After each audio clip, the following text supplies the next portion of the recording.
I want you to talk about The Irishman because you went to this special. Sure. So I went to two. Yeah. So I had like one of the best movie going days of my life a couple weeks ago. My girlfriend and I, we basically I wanted to see The Irishman. It was playing at a Broadway theater. Yeah, Herman, you did it too. Guess what? You're not on the show, so you don't get to tell your story, fucker. But I also wanted to see Marriage Story, the new Noah Baumbach movie, which is weird because both these movies will be on Netflix. Oh, I didn't know that was his movie. Yeah, so I went to see. So we started the day with Marriage Story, which, by the way, you want to know something crazy? Is a thing that apparently happens. The train we were gonna catch came about 10 minutes early. So it left without us, and after buying, and the thing is, my girlfriend just bought the train tickets as we got there, and basically in order to catch them, I ended up having to drive into the city anyway. But anyway, we get there, it was playing at the Paris Theater, which is a single-screen theater that closed down, and I gotta say, Marriage Story, as of now, I think is my favorite movie of the year. It's incredible. Adam Driver's probably gonna win an Oscar, and it's incredibly moving and fair, and not even that depressing. Has really fun supporting performances from wow, I'm drawing a blank, from Laura Dern. You got Ray Liotta being like a really douchey. You're talking about. Yeah, he plays like a douchey lawyer in it. You got Alan Alda kicking ass, and then obviously ScarJo giving one hell of a performance. But anyway, wonderful movie. And then the second film we saw was The Irishman at the Belasco Theater, which is a fucking Broadway theater. It seats like 1,000 people, and it was packed. It was cool because they had different stuff from the movie, and they gave out like free posters and fake newspapers. And what was really interesting is it's a 3.5-hour movie, and it's excellent. It's up there with other Scorsese movies. 3.5 hours? Yeah, 3.5 hours, but it kind of needs its runtime to tell its story. Oh yeah, but it earns it. Like it should be as long as it is. But anyway, what's interesting is, since it's a Broadway theater, the seats are there's not a lot of leg room. So it's really pretty much, if you're seated anywhere near the middle, you have to walk across like 20 people on each side to get to an aisle to like go to the bathroom. That's annoying. So like the dumbass, well, here's the thing, the stupid people in front of us, this like couple, they were like because they were selling drinks there because the Broadway theater, so like they had themed drinks, but you can see them like pounding their drinks at the very beginning of the like rookie mistake. Yeah, and it was like, you guys know it's a 3.5-hour movie. So anyway, in the last half hour or so of the movie, this guy had to get up to go to the bathroom, and they wouldn't let him through it. People were just like, no, we're not getting up, because it was hard, logistically hard. Anyway, long story short, the guy ended up going towards the other side and missing the very end of the movie. It's just like, man, maybe you shouldn't have had like a full drink at the beginning of the movie. Anyway, Irishman's incredible. If you live in New York, I would say see it at the Belasco Theater if you can.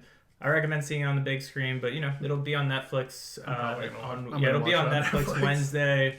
You have the pause button, but definitely don't watch it distracted.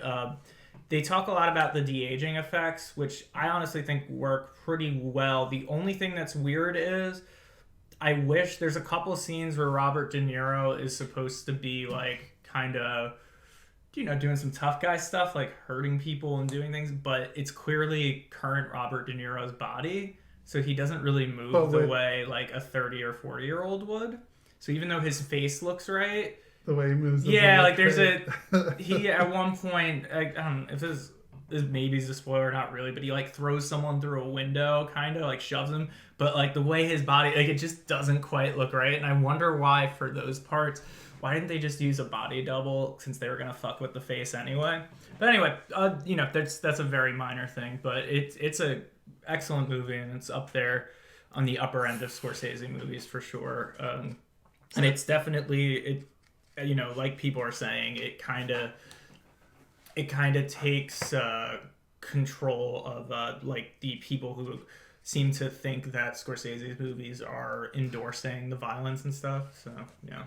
Yeah, Herman said it's a wide shot, so it looks yeah, which weirder. Is true. Like it's just, I think they were probably so focused on getting the tech part right, where they didn't stop to think like, oh, maybe we, seeing a guy in his 70s roughhousing someone is gonna, even though his face looks young, it's just Like, but anyway, it's I want to still. see it, but like, goddamn, that's long. I'm gonna have to watch it at home. Watch it at home. Take your time, and it's wonderful, and it has a very strong ending that makes you go, "Wow, damn, there's an ending."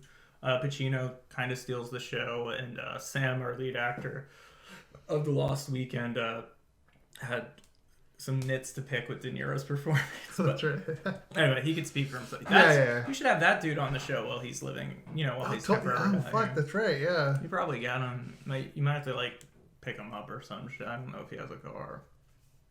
I didn't think about that. Yeah, Sam. We gotta have Sam on. Yeah.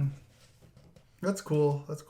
Yeah, Herman. I saw your pictures, and it looked like it was really it's a cool out, event. So. It was like, and just seeing those two, like, it really was one of the best movie-going days I've ever had, because they were both, in like the top 3 or 4 movies I've seen this year, and really incredible. But yeah, Herman, I don't know if you heard, but apparently I've been saying Sam's last name wrong. I'm not going to try to say it again now, but the way he said it at the Q&A was different. And what's fucked up is I definitely asked Sam how to pronounce his name one of the first times I talked to him, so I was pretty confident I've been saying it right.